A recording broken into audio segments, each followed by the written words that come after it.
Hey y'all, Welcome back to my channel. I said, hey. welcome back to my channel. Hey, girl. Hey y'all, I'm Jazmyn W. Welcome back to my YouTube channel. Y'all know I like to jump right into it, but first, I must let you know if you have not subscribed to my YouTube channel, baby, you a hater. Period. Okay, because you keep coming back. Thank you to everyone who subscribes to my channel and supports me. I am a little bit late this week, but you know what, baby? Who cares? What you want me to say? Nothing. Listen, if you looking for somebody who's gonna be on time every week, I'm not that girl, honey. Do you be on time at work every day? I didn't think so. Exactly. Okay. So let's just treat this like normal life, honey. Inflation is high, and inflation make my videos late. Anyway, y'all know I like to support a Black business every time I jump on here, and I would like to support Little Hands silicone baby feeding supplies. Little Hands sent me a bunch of, a set of like a baby feeding set. Y'all know I just became a mom yesterday. I don't know what it's called, but anyway, everything I need to feed my baby, from a snack cup to sippy cup to a tray and the utensils. And my baby just started eating this week, and I was really happy that Little Hands worked out perfectly. And it's a Black-owned business, so I encourage you guys to support them. If you know somebody who's pregnant or has a small baby who is going to be eating, over the next year, then go ahead and support Little Hands. It's all 100% silicone, which is better than plastic. Don't be using plastic for your baby, okay? And everything can go in the dishwasher and stuff like that. So support Little Hands by clicking the link below to check them out. Yes. This is Married at First Sight, honey. The reunion, part 1. Let's get into it. First, now y'all know on my channel, we always start with the most boring couple. And I just want to say I came here all natural today, honey, because I got lashes now, so I don't need makeup. And I got a little Fenty on the lips. You know what I'm saying? You know, who needs makeup when you got a little lash and a little Fenty, honey? Anyway, not you. The most boring couple, of course, y'all know who it is. They're not even a couple. They ain't been a couple in a minute. It's Morgan and Binh. So let's start with Morgan and Binh. Bendy. Okay, so the host, let me just say this about the host. Ricky, or what is his name? Y'all know I be talking about the host, especially like when they be corny. But I'm like, why does the host act like me when I worked in corporate America? How? So, Morgan, tell me, now did you... Baby, you can take it down a notch, okay? You excited to ask every question, but I guess they pay him well, honey, to do this, honey. They need to bring me in so I can have attitude. Morgan, now you know good and damn well. And cuss. Okay? Anyway, the host, I think his name is Kevin, asked Morgan if she thought that Binh genuinely felt bad when he initially apologized for saying that she wasn't a nurse, for telling Justin that she wasn't a nurse. And remember, on the honeymoon, he apologized on the beach. And so the host said, do you think that he genuinely felt bad? And she said, yes, I do think that he genuinely felt bad. So why did you act like he murdered somebody? I'm just trying to figure out why she didn't forgive him 100%.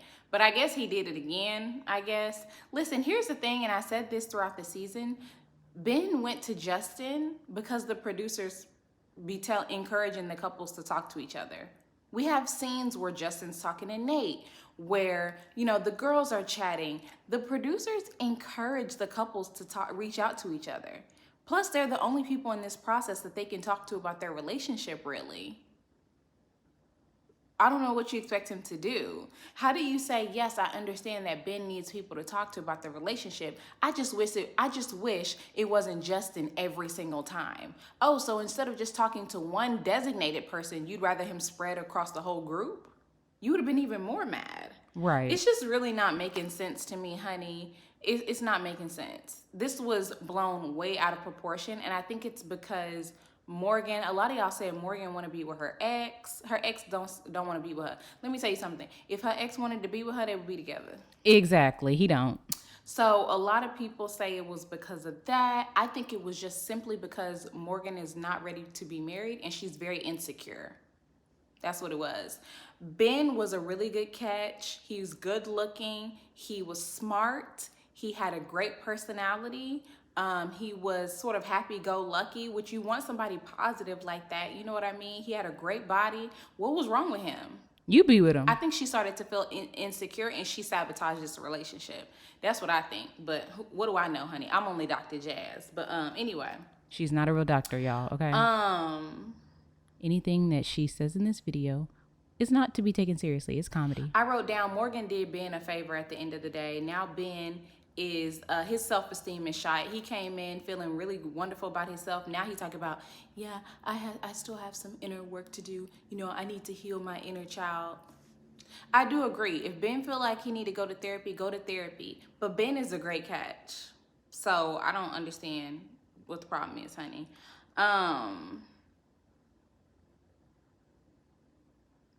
Morgan said that she did not accept any of Ben's 1,000 apologies because he was just saying what everybody wanted him to say, saying what the producers wanted him to say. And after the process, he reached out to her and they met up for coffee and he apologized genuinely without being coached. You all are coached. And you was coached. Like, that's what reality TV does. They manipulate the people on the show to influence them. Everybody's coached on the show. That's what this whole process is about, being coached. Being coached to make your marriage work. Being coached to be a better communicator. Being coached in the bedroom. All of this stuff is normal on this show. I don't think she know what she signed up for. I really don't. I don't know what she expected. I think she expected Binh to move mountains, honey. And I don't really get it. I'm just glad I never had to see Morgan ever again, to be honest. Because, right, honey, I don't want to see her.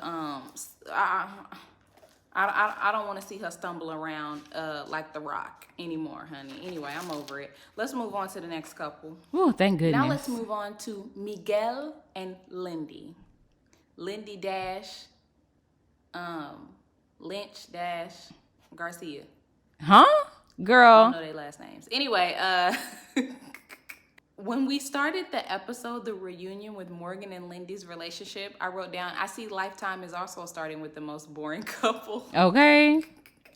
Because they boring as hell. Actually, Morgan and Binh is actually a little bit more interested in them.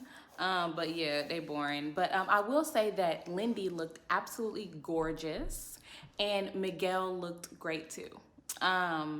Anyway, Miguel watched the season back and he recognizes times in which he could have been controlling or was perceived as controlling or where Lindy felt controlling. Listen, a lot of y'all did not agree with me, but I said what I said, okay? Miguel, I don't think that he is trying to be controlling. I don't. I think that in the ways society sort of manipulates women to believe that we're only good for laying up and having babies and being somebody's wife, I think that not me doing those things. Okay. Anyway, I think that, you know, society also really tells men how they should act in a relationship and how they should treat their wives. Control us. By telling women that we should be submissive and docile, it tells men that they should be in charge. When I don't think that that's the truth. I think it's a true partnership between two people. But when I say all of that to say is I don't think Miguel wants to be controlling. I think he really wants to respect his wife. And looking back and seeing like, whoa, I don't want to be like that. I don't want to be that person. I think it really taught him a lesson. So I don't think Miguel is a bad person at all.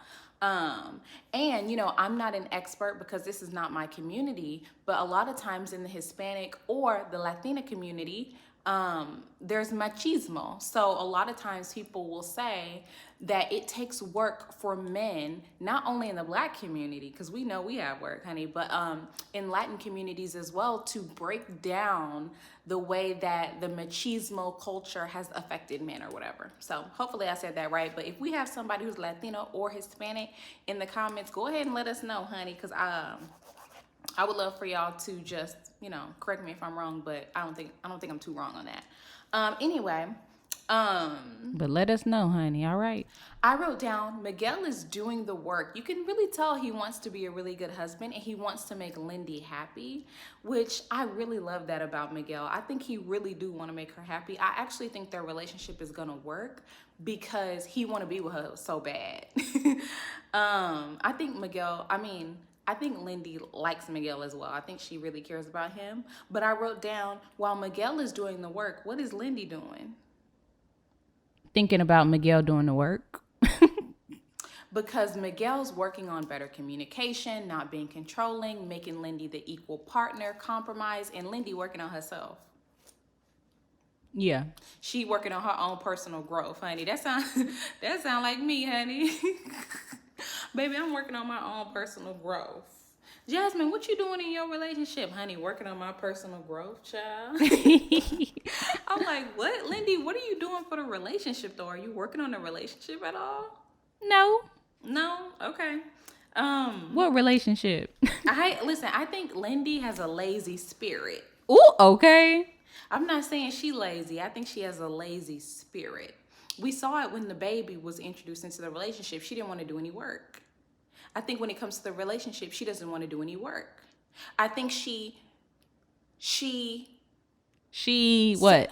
A lot of the things that she actually needs to work on in the relationship as far as communication, she just chalks it up to it being her personality. That's who she is. That's how she is. She doesn't want to do any work. She got a lazy spirit. Mm-hmm. Or she just lazy. Anyway, I wrote down they look good though. The last name thing. So Lindy decided to surprise Miguel and she hyphenated her last name. I think that was a really good compromise. Miguel said that his desire for her to take on his last name was ego and macho. And that's his opinion. Yeah. I don't have a problem with people taking on someone's last name in their relationship. Yeah, I don't have a problem with that. I maybe some people might consider it macho, machismo. They might consider it misogynistic, but I don't really see it that way. Maybe you guys feel differently. I mean, we all have the right to feel the way that we feel about it. But I think What do you think? Because I think it really symbolizes two families coming together. And it doesn't really take away from your family history at all unless you allow it to. But that's just me. I don't know. Yeah, and I wrote the host acting like he in corporate America and he work in HR, and Miguel and Lindy is two new employees, honey, because he just showing all 65 of his teeth. Anyway, let's move on to the next couple. Let's move on to who y'all think we're gonna who y'all think we're gonna move on to? Let's see if you're right. Let's move on to Krysten and Mitch. Krysten and Mitch. Krysten said, initially on decision day, she felt like she want to leave the door open. I'm going to leave the door open. Oh, somebody better call Mariah, honey. Because her spot is about to get took. I'ma leave the door open. You didn't know I can go high and go low like that. Anyway. And you can't. I wrote down, I want to know if Mitch has had sex since decision day. That's what I want to know. With somebody else or by himself? That's what I would have asked. Mitch, before you got with Krysten, you hadn't had sex in a year and a half. Have you had sex since decision day? Have you? That would have been my first question, honey. Anyway, Krysten said that she was confused after decision day because it was a very confusing decision day. Like they were laughing and making jokes. And I wrote down, how is no, I don't want to be with you confusing? Or funny? Do you want to stay married, Mitch? No, I don't. I think that Krysten is a great person. I think that she is beautiful on the outside and the inside. Just mainly on the inside, though. I think that she is intelligent and magnificent. No, I don't want to stay married. Me either. But maybe we can keep the door open. Why? The hell is wrong with you, Krysten? Child. What I really think is Krysten wanted to be friends with benefits or something. It's almost like she wanted to be friends with benefits. Because if you want to leave the door open, if you want to date, you want to continue to go on dates, but you want to get a divorce, what is that? Friends with benefits. Why would you do that? Unless you wanted to be friends With benefits. Mm-hmm. And I'm not talking about medical, dental, vision, honey. I'm talking about benefits. Oh, girl. Anyway, they started talking about leaving the door open, and Mitch's face was looking like, damn, this again? He was looking like...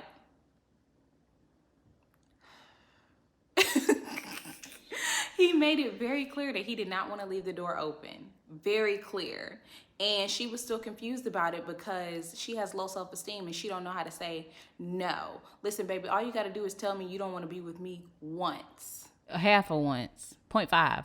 And I'ma leave the door locked. I'ma leave the door locked. Baby, that door gonna be shut, honey. Anyway, Mitch blamed him being an asshole on the fact that he was having panic attacks. When the girls were like, oh yeah, maybe you guys can leave the door open, he said he had a panic attack and he turned into an asshole. First of all, that's not what a panic attack is. Right. I think Mitch looked back at his actions over the season. He saw probably my videos, and he probably saw Twitter, and he probably saw how people reacted to his assholeness and decided that I need to pretend to be a good person so people don't hate me. And now he's talking about panic attacks and anxiety attacks, honey. Listen, I know people who have panic attacks. That is stumbling over your words and not wanting to be with somebody is not a panic attack. That's not even remotely what it is. More like a snack attack. Child. Krysten said, call me crazy, but I don't think that Mitch wasn't attracted to me. You know what's funny? You know what, Krysten? That's really funny because he said he wasn't. So I'm going to call you crazy. You crazy as hell because you asked me to. Baby, don't give me instructions. You're crazy. You're crazy if you think that he was attracted to you. And Krysten, Krysten, he got excited during intimacy because he hadn't had sex in almost 2 years. Yeah, Krysten. He wanted sex. Badly. I seen men on TikTok get aroused by a pig and sheep. Don't ask me how those videos came across my For You page. All I'm telling you is it doesn't take much. Mitch said so right here in the reunion. It don't take much to get me aroused. He wasn't attracted to you. He was attracted to the titties. He was not attracted to you, baby. So for you to say, call me crazy, but I think Mitch liked me. Call me crazy, but I think he thought I was pretty attractive. No, he didn't. He wanted sex. Badly. I don't, what is wrong with you? She crazy. Shoot. And then Mitch was like, did I think she was dog, booty, dog, donkey, dookie, ugly? No. Did I look at her face and say, ugh, I'm disgusted? No, because that would just be ridiculous. She's not bad looking. But he wasn't attracted to her. Very simple. Child. Mitch told Krysten she don't have hobbies, honey. And I wrote down, I don't know why I wrote this down. I wrote down, a lot of y'all don't have hobbies. Y'all hobbies is looking for men. Stop that. That's not a good hobby. Don't look for men. Look within, hoes. Okay. I wrote down, this reunion, Mitch is acting like a beaten puppy.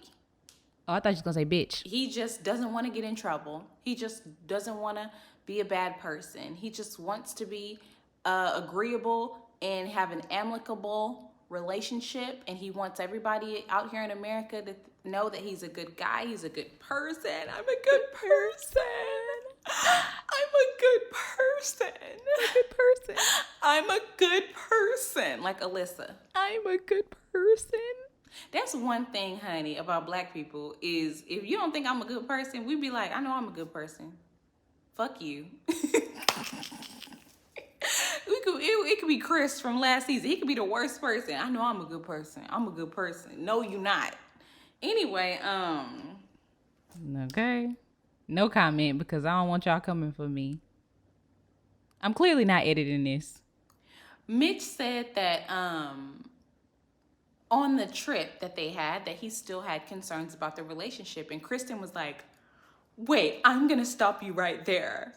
You did not have concerns. You weren't acting like you had concerns. Krysten, he don't want to be with you. He don't want ya. Won't ya? He don't want ya. Why are you still arguing this man about whether he wanted you or not? He didn't. He don't want to be with you. Let it go. Let it go. He had concerns. If the man said he had concerns, he had concerns. Now you're talking about where you aren't acting like you had concerns. Who cares? He don't want you. He don't want you.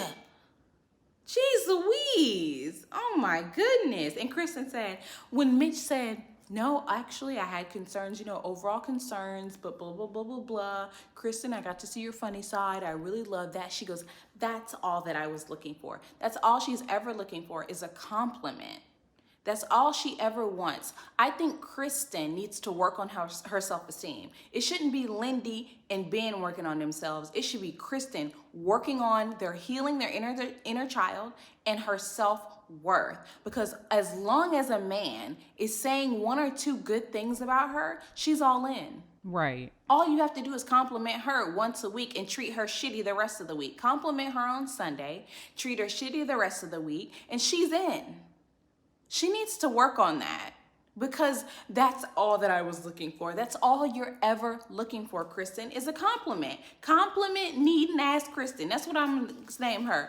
Compliment N-A-K. C-N-A-C. Compliment needing ass Krysten. We should have came up with this earlier in the season. You're a C-N-A-C. Exactly. Hell. And she said that if he would have said yes, she would have said no still. Lies. I believe she would have said yes too. She would have probably cried and say, let me think about it. She would have said yes on decision day because she wanted to be with anybody. Now we've moved on to Alexis and Justin. This is an interesting one here. Justin came out of the gate and said that Nate is fake after Justin unfollowed, refollowed, unfollowed, refollowed, unfollowed again, and refollowed everybody on Instagram. Right. Nate, in response to this, said he don't like to get in people's business and he's not your therapist, okay? Nate said that he was on the show to focus and pay attention to his wife and nurture the relationship with his wife and not be your therapist, Justin. Which is interesting because we did see Justin and Nate have a conversation in the gym towards the end of the season. I'm wondering if that was actually towards the end or if they edited it to make it seem like that was towards the end of the season. Who knows? Nate also said that Justin is a crybaby. And then Justin said, you made a pass at me twice before the show. Now let's get into this. Let's settle this. Now, this is a very complex situation here. The one thing I want to say is most people who have subscribed to me for a while know that I don't tolerate homophobia, at all, transphobia, anti-blackness or racism on my channel. At all. But heavy on the homophobia because we got to talk about it. Okay. The The one thing my dad said is when Justin said, "You made a pass at me twice before the show," Nate didn't say anything. Nate just looked at him. My dad said, "I don't know. Wouldn't you be like, what? I didn't make a pass at you. Wouldn't you say something if you didn't make a pass at him?" So it made my dad feel like maybe he did make a pass at him. And I said, I don't know about that. I don't know how I would react in that situation. If I was in the same situation and a woman said, "You made a pass at me twice before the show," I'd probably be like, what is she talking about? I probably would have gave more expression than what Nate said too, because I just hate people lying on me, right? So your dad was a little right. But the one thing I will say is we got to Justin's explanation as to why he believes Nate made a pass at him. And he said it's because he complimented him twice. "You're a good looking guy. You have a nice smile, nice teeth. What are you doing on the show?" I don't think that just because somebody says you're good looking, you're a great looking guy, or you have a great personality, you're a great catch, that's making a pass at them. I don't think that. And on the flip side, I thought Nate is also very good looking. Like, not to me, but, to some of y'all. So Nate is a good looking guy too. He's tall, he's attractive. Why would Nate say that to Justin? Because he's also good looking in here on the show, right? Eligible. Miguel's also good looking in here on the show. Like, right. Why would Nate tell Justin that, So just analyzing this entire situation, right? From what Justin said to how Nate reacted to what Justin said, the justification from Justin's side around why he thought Nate made a pass at him, to Nate's reaction initially, and then his reaction later in the show where he said, "Oh, he's making up lies about me and I don't like it." I personally think that this was a projection from Justin to Nate. I think that this was extreme homophobia from Justin, saying because he complimented me, he tried to hit on me. Because that's how Justin thinks. I think that Justin was projecting, and maybe he's overthinking Nate's compliments towards him, because maybe it's It's 100% homophobia, in my opinion, coming from Justin. And maybe it's a projection. That's what I'm saying. Because just because somebody compliments you doesn't mean that they are attracted to you or want to be with you or making a pass at you, especially if they are dedicated to finding a partner of the opposite sex on this show. Justin's uncomfortable. So that was odd to me. With his sexuality. In regards to, I told my dad that a lot of men these days that I know anyway are not homophobic like that.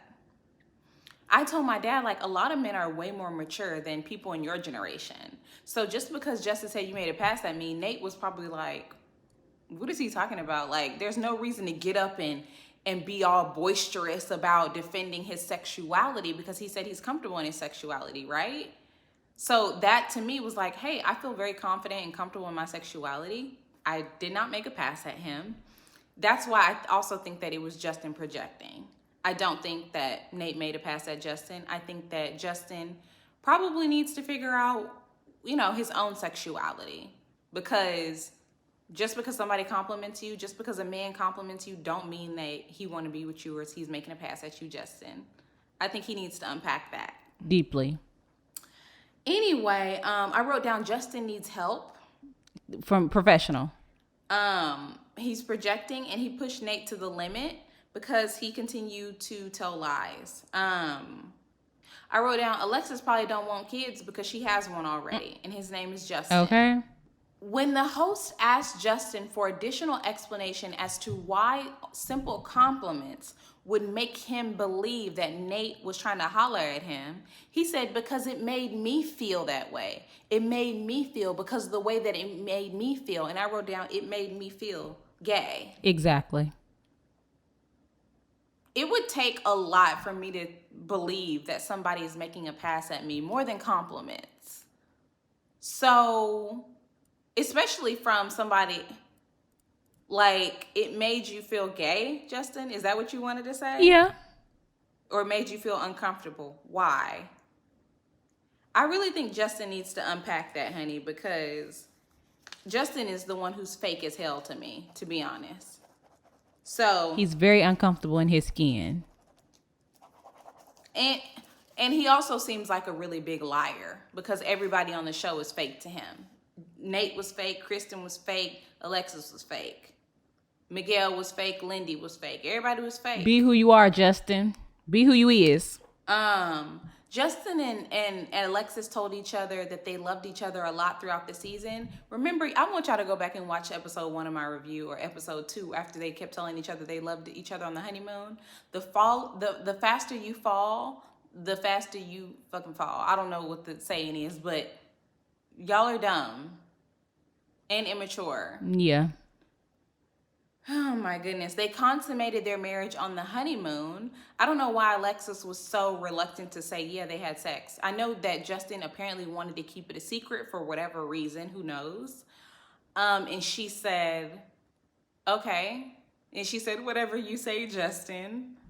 Just say, yeah, did y'all sleep together on the honeymoon or not? I believe they did sleep together. I mean, why would they lie about it now? They slept together, but what's the big deal? Right. Just say. I don't really get what the big deal was. Alexis said they tried to sleep together. Oh, that's the big deal. They tried to sleep together. And Justin said, well, we orgasmed. Who is we? Speak for yourself, Justin.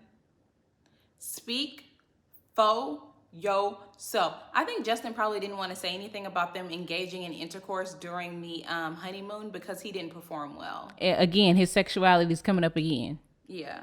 I wrote down, maybe Alexis isn't lying. Maybe Justin had sex with her thigh. Yeah, or in the back of her knee. Or maybe he had sex with the little fold right here in between your belly and your thigh connect, your little hip flexor. Or maybe her belly button or something, child. Or maybe he had sex with her booty cheek and the sheets. I don't know. I don't know how. I'm not a man. Okay. So I don't know how to differentiate, or if he can even differentiate, honey. But we know that he orgasmed. Why was she moaning though? We know he came and went, honey. Heavy on the came. So basically, just to recap, they consummated their marriage on a honeymoon. Justin told Alexis, Alexis told us that they tried to consummate their marriage and they weren't successful. Okay. Justin told Alexis to keep this on the low. Okay. But Justin said they both orgasmed, or at least Alexis sounded like she was orgasming. I don't know how you say that. Having an orgasm. And then, I don't know if we're on 4 or 5, but what happened was Justin actually made love to Alexis's thigh. Anyway, I wrote down Justin has an unforgiving shaped head, and that's it. That's all I have to say. I don't know why. You know what? It makes me question Alexis's intelligence because she wanted to stay in a marriage with Justin. Yeah. Now I'm looking at you funny. Right. Because if all of this happened, he's not good in the bedroom, he's not, sexual enough for you, he's very immature, he thinks everybody is fake, he gossips, he cries, he blames you for getting rid of his dog, even though his dog attacked and almost damn near killed your dog.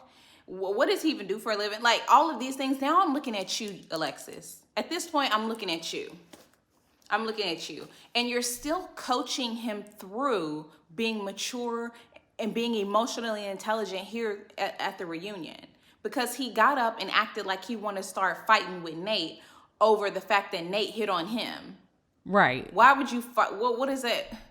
This is also a part of the homophobia it's giving me. It's giving me, I need to prove my manliness by getting up and taking off my jacket and pretend like I'm going to fight Nate because that's what men do. No, it's giving homophobic. And then a lot of y'all said that Justin was acting like a virgin. And maybe he was, and that's why. Hey, honey, listen, I don't want to put 2 and 2 together. But maybe Justin had never been intimate with a woman before.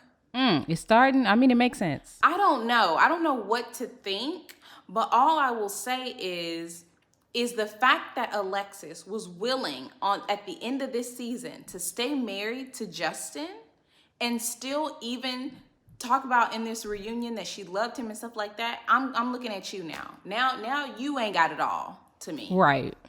My opinion. But anyway, I hope I covered everything because this was a lot. Okay. Let's move on to the final couple, Stacia and Nate. Damn, we got one more. I'm tired. Okay. I thought it was funny they, flashed back through their relationship. And when Stacia was in that swing, she was looking up at Nate. And I talked about this in my other reviews, but it's funny. I don't care. She was looking up at Nate like this. Very sexy. Very sexy. There's nothing more that my spouse loves more than except when I look at him like this. So alluring, so sexy. Yeah, really gets him going. The host asked Nate and Stacia if they are living together. And the short answer is they are not.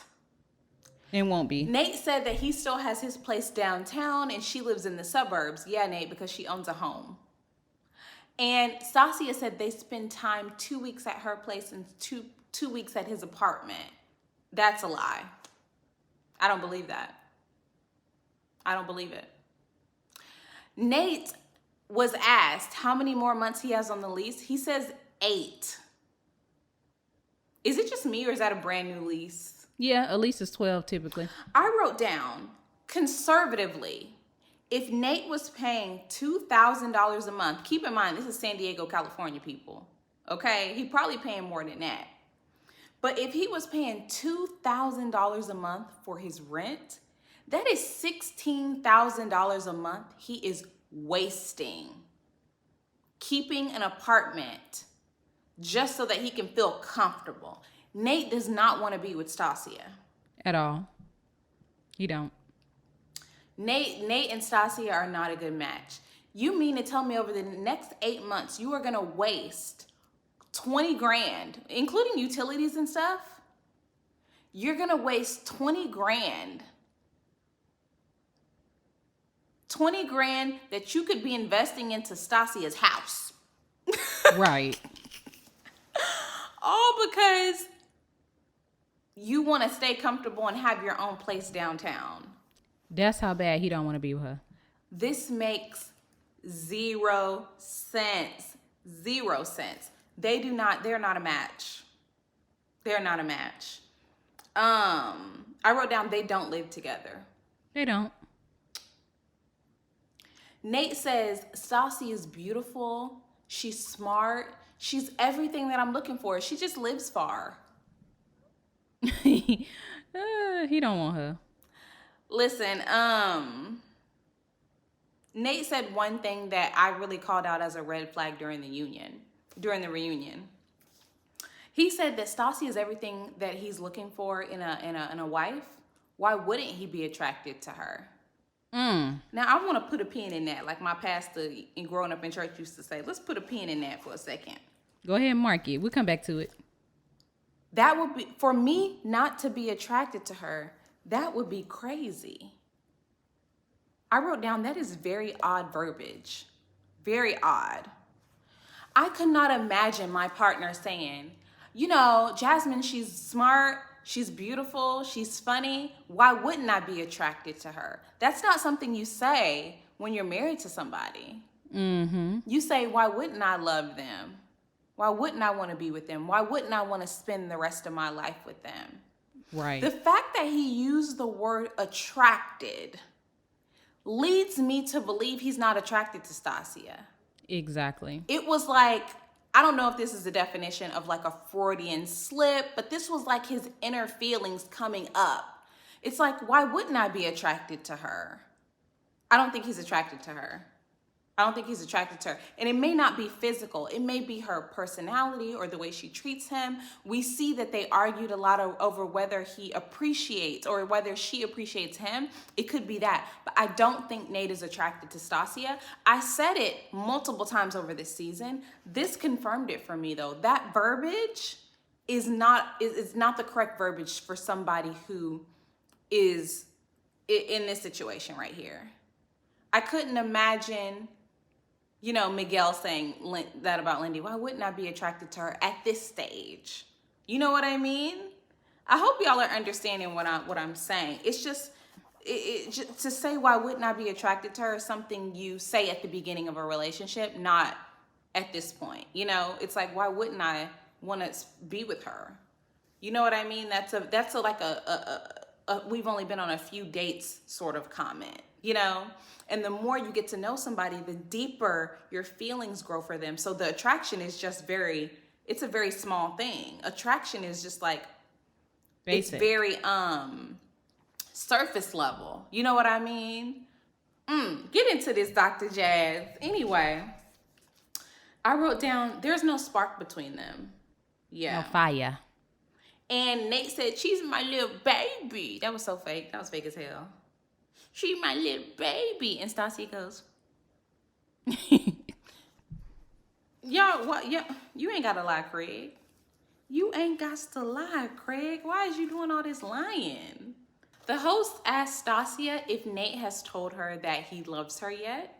And he said yes. He tells her every day he's so in love with her. So in love with you, so in love with you, so in love with you, so in love with you. She says, I don't want to push him. I didn't want to push him to say he loved me. Yes, you did. You said you didn't want to be in a loveless marriage 100 times. You said, but do you love me? But you don't love me. But you don't love me. But you don't love me. But you don't love me. You did push him to say it. And now he's saying it and he still don't love you. He's not even attracted to you. Right. So what did it do? Nothing. Child. Nate said, how am I be in love with you that fast? You said it. I don't know. How are you in love with her that fast? You're the one who said you're in love with her. You just said you're in love with her and you love her and you're in love with her and you tell her you love her. Then you said, how you going to be in love with her that fast? I don't know. You tell us. How did you become in love with her that fast? Nate? It's not making sense, Nate. It's not making sense.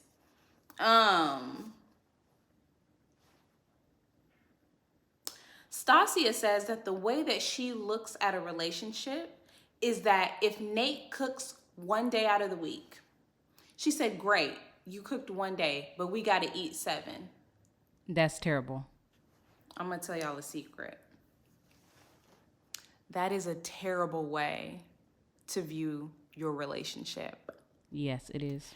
If you are taking out the trash one day a week, but the trash needs to be taken out every day, there needs to be a compromise that happens here, right?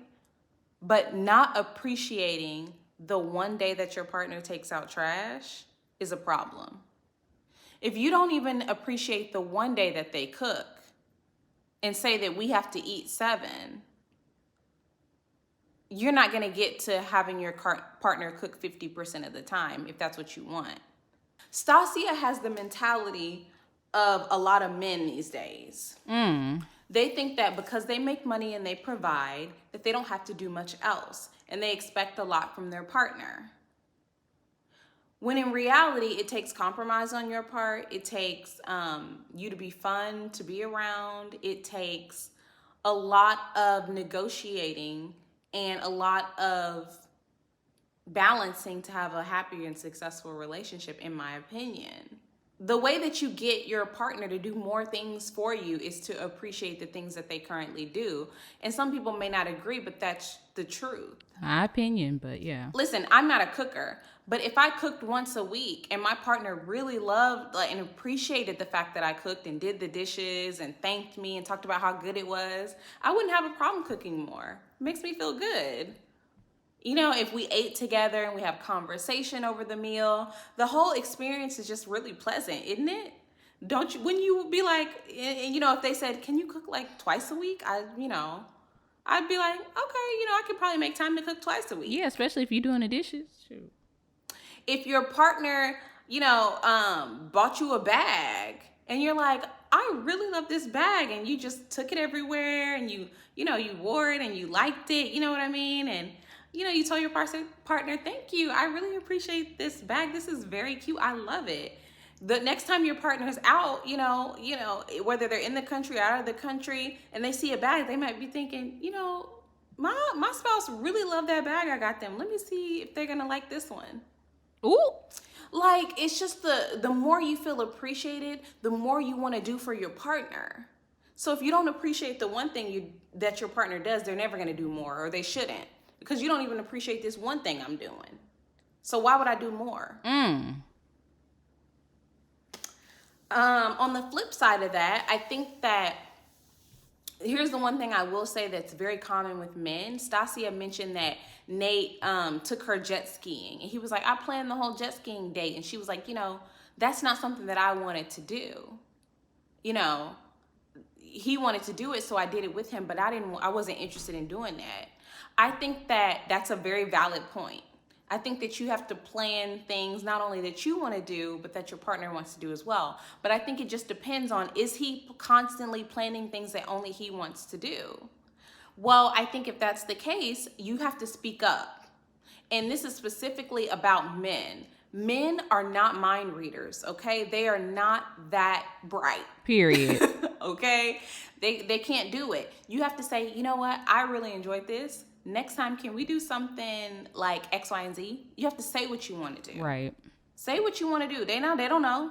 Say, you know what? Next time I would rather try out this new restaurant, or next time I would rather, go to a sewing class, or whatever it is that you want to do. They're not going to anticipate what you want to do for fun. Him planning the jet skiing thing is like, wow, yeah, this is something she probably would really like doing. And he not even thinking about the fact she don't want to get her hair wet because he been dating white women. So this is what I'm saying. It's like they're missing each other, is exactly what the host said. They're missing each other a lot when it comes to communication. But I think the real desire for them to want to be together is also missing. So you can't miss each other and then also be missing that very, very core desire to really want to be with each other. Because that desire to want to be with somebody it's a really, really great foundation for a relationship. Once that is cracked, or once that's even non-existent, then the relationship will crumble. It will. I'm sorry. At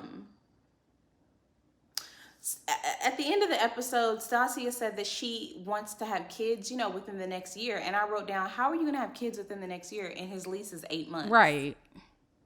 It's not making sense. He don't want to have kids with you. I think that Nate would be open to having kids, just not with Stacia. I don't think he want to be with her. You want to have kids within the year, but the lease is a year long. Right. And he talking about the next 2 to 3 years, 4, 5, 6 years, 7, 8 years. He don't want to be with her. Because I think that Nate is the type of guy who would leave Stacia and get with somebody else and get them pregnant immediately, and her feelings gonna be hurt. Ooh, that is him. Mm-hmm. I wrote down, Nate said that they want to continue to work on their emotional connection. I'm gonna be honest with y'all, I don't know what that is. I don't know what that means. What is an emotional connection? Yeah, explain. I don't know what that means. I think it's just an excuse for them not to be together. And that's the end of it, honey. We've been talking about this long enough. I can't wait to see y'all's comments. Thank you for your patience in regards to this review. And I will see y'all very soon with some more content, okay? Bye. Thank y'all. Bye.